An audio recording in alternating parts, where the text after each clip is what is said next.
আসসালামু আলাইকুম, কেমন আছেন সবাই? চলে এসেছি নতুন আরেকটি রেসিপি নিয়ে। আজকে আমি আপনাদের সাথে যে রেসিপিটা শেয়ার করব সেটা কম বেশি এই কাঁঠালের সিজনে সবাই কিন্তু রান্না করে খেয়েছেন। আর এটা কিন্তু খুবই একটা সুস্বাদু খাবার। দেখেই হয়তো বুঝতে পারছেন আমি কি রান্না করব। আমি আজকে কাঁঠালের তরকারি রান্না করব, বা কাঁঠালের নিরামিষ বলেন। ন্যাচারালি আমরা কাঁঠালের নিরামিষ রান্না করতে গেলে বিভিন্ন আইটেমের তরকারি দেই, কিন্তু আমি আজকে 3টে উপকরণ দিয়েই এই নিরামিষটা রান্না করব। প্রথমে তো আমি কাঁঠালটাকে হলুদ দিয়ে একটু ভাপিয়ে নিয়েছি, আর এই যে অ্যাঙ্কার ডালটাকেও আমি কিন্তু ভেজে নিয়েছি যাতে সুন্দর একটা ফ্লেভার আসে। আর দিব আলু। এই 3টে আইটেম দিয়ে আজকের এই কাঁঠালের নিরামিষটা রান্না করব। প্রথমেই কিন্তু আমি এই যে ডালটা সিদ্ধ করে নিব 40%-এর মতো। আর এই যে পরিমাণ মতো পানি দিয়ে এখন সব মশলাগুলো আমি দিয়ে দিচ্ছি।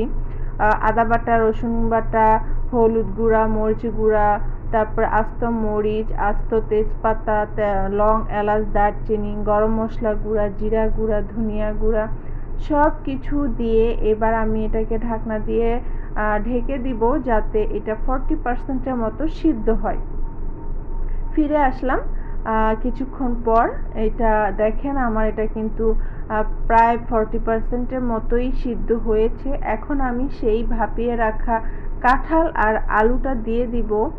আর এই কাঁঠালের সিজনে কম বেশি কিন্তু সবাই আমরা এই কাঁঠালের তরকারি বা নিরামিষ যেটাই বলেন আমরা কিন্তু খেয়েছি। আর এটা কিন্তু খুবই সুস্বাদু একটা খাবার, খুবই মজার, যেটা কিনা ভাত দিয়েও আপনি মজা করে খেতে পারবেন, বা রান্নার পরে খালি এমনি বাটিতে নিয়েও কিন্তু খুবই মজা করে খাওয়া যায়। আর এটা এতটাই মজার একটা তরকারি বা নিরামিষ। যাই হোক, আমি তো প্রথমে ডালের সঙ্গে এই কাঁঠালটা ভালোভাবে নেড়ে চেড়ে তারপরে পরিমাণ মতো পানি দিয়ে দিলাম। এখন এই যে দেখেন আমার তরকারিটা কিন্তু পুরোপুরি সিদ্ধ হয়ে গেছে, দেখেই বুঝতে পারছেন কেমন গলা গলা একটা ভাব।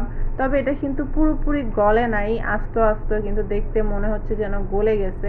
যাই হোক, এখন আমি বাগার দিব, তাই অন্য চুলায় তেলের ভিতরে পেঁয়াজ কুচি, মরিচ কুচি আর 3টা শুকনো মরিচ দিয়ে দিলাম। এগুলোকে একটু লাল লাল করে ভেজে তারপরে এই যে এখন কাঁঠালের তরকারির ভিতরে ছেড়ে দিলাম। দেখেন কি সুন্দরভাবে এটাকে তরকারিটা টকবক টকবক করছে। আর এখন সর্বশেষ আমি একটু গরম মশলা গুঁড়া দিয়ে দিচ্ছি। এবার আলতো হাতে এটাকে আমি নেড়ে নিব, বেশি জোরে চাপাচাপি করব না, না হলে একদম গলে যাবে।